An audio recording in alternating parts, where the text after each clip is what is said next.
Hey everybody, welcome back to Film Fanatics. Before the final season, I made a video on the 10 most powerful characters in Supernatural, but since then, a lot has changed. Today, I'm bringing out my new list and final list with the ending of the show. Also, this list will be based on the most powerful form of each character, rather than their average strength throughout the series.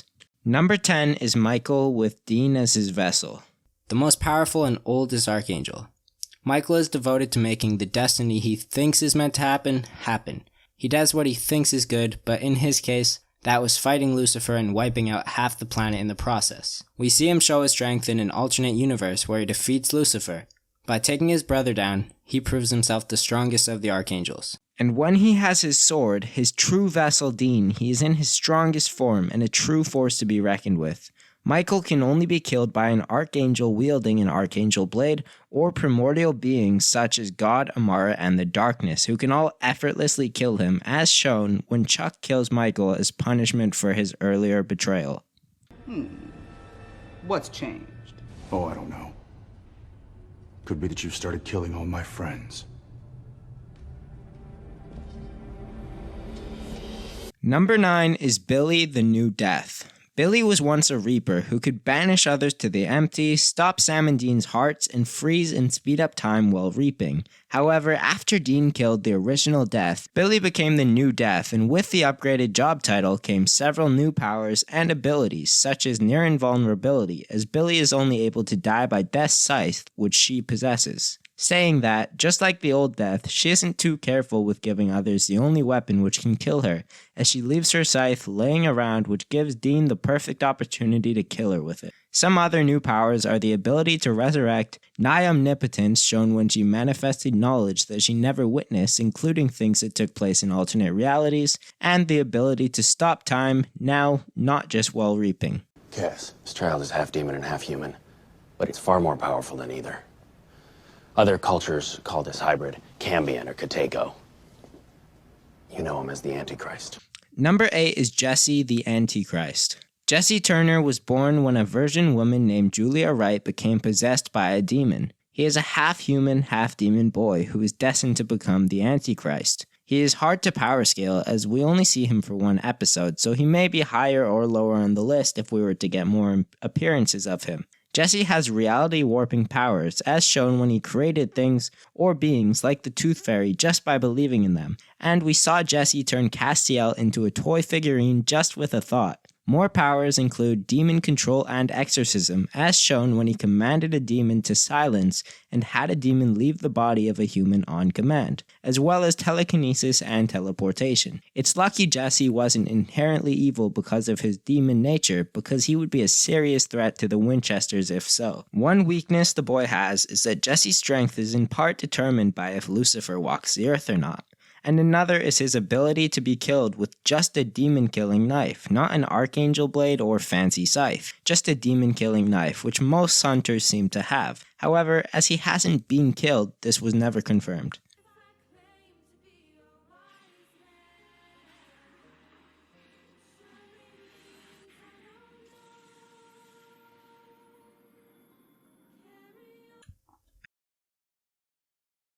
Castiel didn't want the apocalypse to happen, and he wanted the angels to have freedom, but his brother Raphael thought the exact opposite, hungry to be the leader and bring about the apocalypse. This resulted in a civil war between angels, and as Castiel became desperate, he conspired with Crowley to get the souls of Purgatory to win his war. Godstiel is Castiel after he absorbed the souls of Purgatory and proclaims himself God.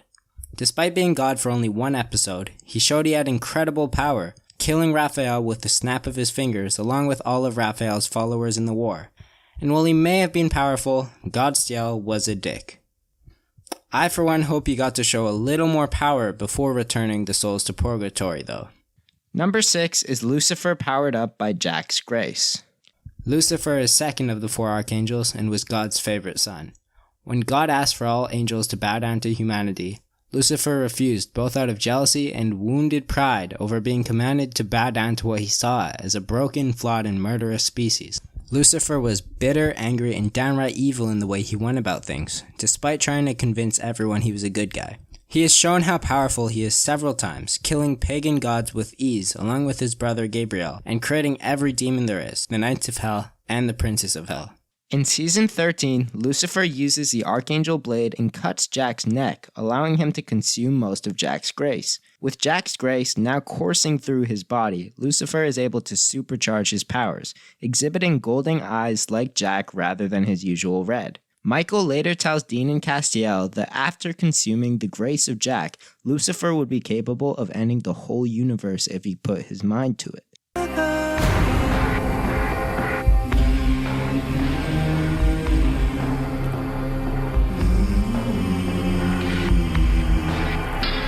But what is this that I can't see? Death.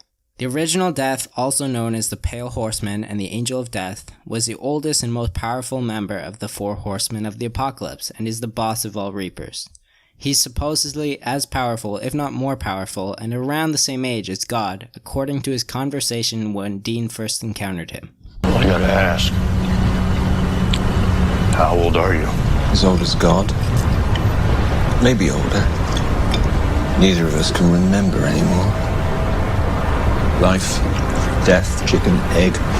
Regardless, at the end, I'll reap him too. God? You'll reap God? Oh yes.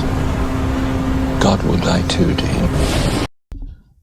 As you see here, Death claims he will reap God eventually, and that he can't remember if he or God is older. Death can resurrect whoever he wants and kill anything with a touch. Yet as powerful as Death is, he did give away the only weapon that could kill him to Dean, somehow believing Dean would kill Sam instead. And that's why he isn't a little higher on the list. For a primordial being, that wasn't very smart. If the sky turn into stone, it will matter not at all. The cosmic entity. It is an entity that lives in and controls the empty, a place of nothingness, predating God, death, and the darkness. The cosmic entity can do anything it wishes within its own realm, and is shown to be extremely powerful outside the empty, easily overpowering angels and invading heaven. The entity has claimed that no one other than it has power over the empty. However, this has been proven false before, with Jack able to get through to Cass, Billy able to resurrect Jack, and God able to resurrect Lilith. Castiel.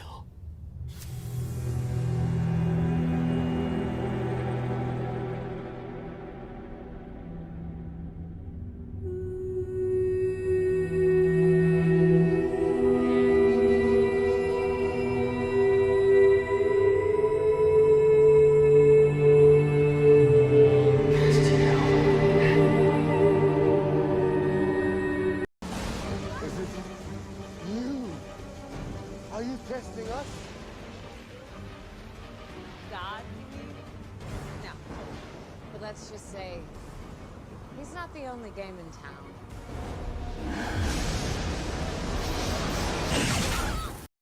Number 3 is Amara. The Darkness. The Darkness, often called Amara, is a powerful entity that has existed before God, death, and the beginning of time. She was the main antagonist of Season 11, as she was trying to destroy God's creation.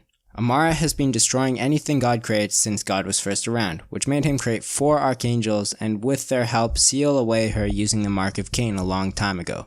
Amara was furious because of this, and claims God had done it just because he didn't want someone equal to him around. From the get-go, even as a child, Amara demonstrated overwhelming power, killing angels with ease, expelling Lucifer from Castiel, and fatally injuring God while she was already in a weakened state.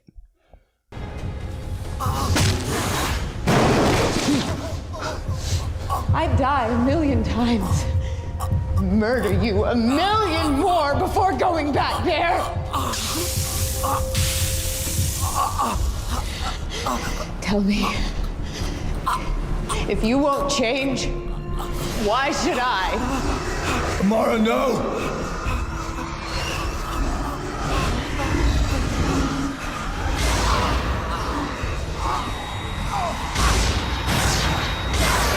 Sorry, brother.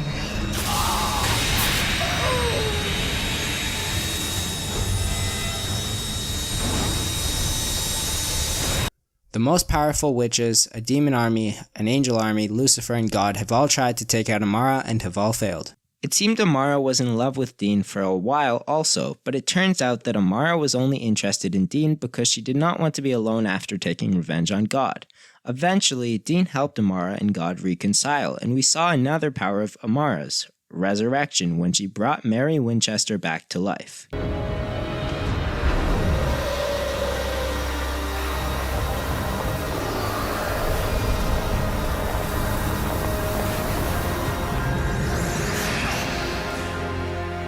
Number 2 is Chuck after he absorbed Amara's power. Who was originally introduced as Chuck, a prophet of the Lord. However, there are some hints at Chuck being God, especially with him once saying, "Nope." Well, there's only one explanation. Obviously, I'm a god. God created the universe and nearly everything it contains, with the exceptions being the cosmic entity, Amara, and death. Him and his sister serve as the balance in the universe. They are the light and the dark. If either one is destroyed, existence would cease to be. God is prideful and egotistic, and lately hasn't cared so much for his creations as in previous times, shown by him almost letting Amara wipe his creations from existence, and partially aiding in the whole apocalypse thing. He's shown how powerful he is several times, resurrecting the white-eyed demon Lilith from the empty, ending an alternate universe with pyrokinesis, and killing the Nephilim Jack Klein. Fine. That's the way you want it?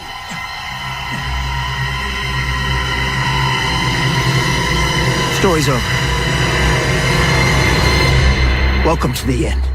In the season 14 finale, God decided to end the world himself because he didn't like how Dean did not kill Jack, giving his story an ending he found inadequate. After failing to end the world when letting the souls out of hell, Chuck comes back to do the job himself. Amara was betrayed by Dean after teaming up with him to defeat God and protect God's creation, which left her in a fragile state. God took advantage of this and absorbs Amara, making her almost gone, but still living somewhere inside of him, also making Chuck more powerful than anything we've seen in Supernatural.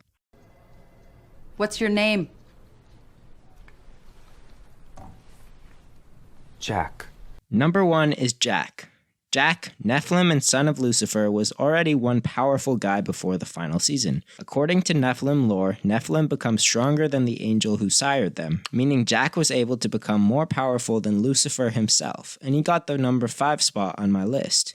Jack was strong enough to warp reality, he could teleport, possess telekinesis, telepathy, and is practically invulnerable to most conventional means of attack. Before the final season, he already had power over the empty as shown when he resurrected Castiel, and he was able to defeat alternate universe Michael. To defeat God, Billy provided Jack with the spells and rituals needed to become a bomb capable of killing God and the darkness, but since God and Amara were not around, he exploded in the empty. After Jack set off this cosmic bomb of sorts, he became able to vacuum up the power of others. Dean and Sam fought God and took a complete beating so that Jack would gain all the power expelled. Jack absorbs all the power of God and the darkness, who is merged with God and becomes the new God. Thus, Jack now has his and every power that God and Amara once possessed, making him the most powerful character in the show.